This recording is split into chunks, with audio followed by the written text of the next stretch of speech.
If in the circuit shown below, the internal resistance of the battery is 1 ohm, यानी कि बच्चों ये आपको 1 ohm दे रखा है इंटरनल रेजिस्टेंस.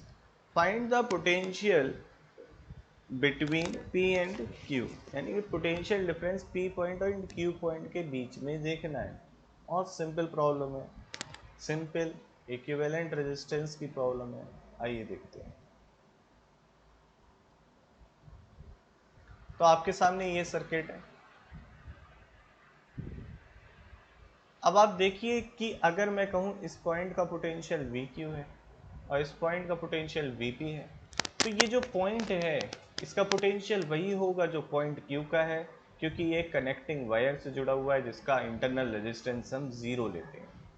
तो यानी कि मुझे इन दोनों पॉइंट्स के बीच में पोटेंशियल डिफरेंस देखना है. तो मैं क्या करता हूँ, मैं इस सर्किट का पहले बैटरी के अक्रॉस इक्विवेलेंट रेजिस्टेंस निकालता हूँ. तो आपकी ब्रांच 1 जो है इसका रेजिस्टेंस है 18 ओम. ब्रांच 2 जो है इसका रेजिस्टेंस है 18 ओम.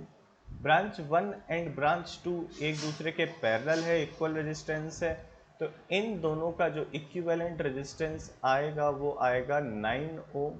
Simple 18 ohm into 18 divided by 18 plus 18 and that is equal to 9 ohm. R equivalent of branch 1 and 2. ठीक है. अब ये 9 ओम का रेजिस्टेंस बच्चों सीरीज में है बैटरी के इंटरनल रेजिस्टेंस जो कि 1 ओम का है. यहां आ गई आपकी battery and this is now connected like this. तो बैटरी से टोटल करंट कितना जा रहा होगा? बैटरी से करंट जो जा रहा होगा I is equal to V divided by R equivalent, and that is 10 divided by R equivalent is 10 and it is 1 ampere. यानी कि 1 एम्पियर का करंट बैटरी से कुछ इस तरीके से फ्लो कर रहा होगा बच्चों. अब मुझे देखना है पॉइंट P एंड Q के बीच का पोटेंशियल डिफरेंस. तो वही होगा जो 9 ओम के अक्रॉस है and it is VP minus VQ is equal to 9 into 1 and that is 9 volt and it is the right answer.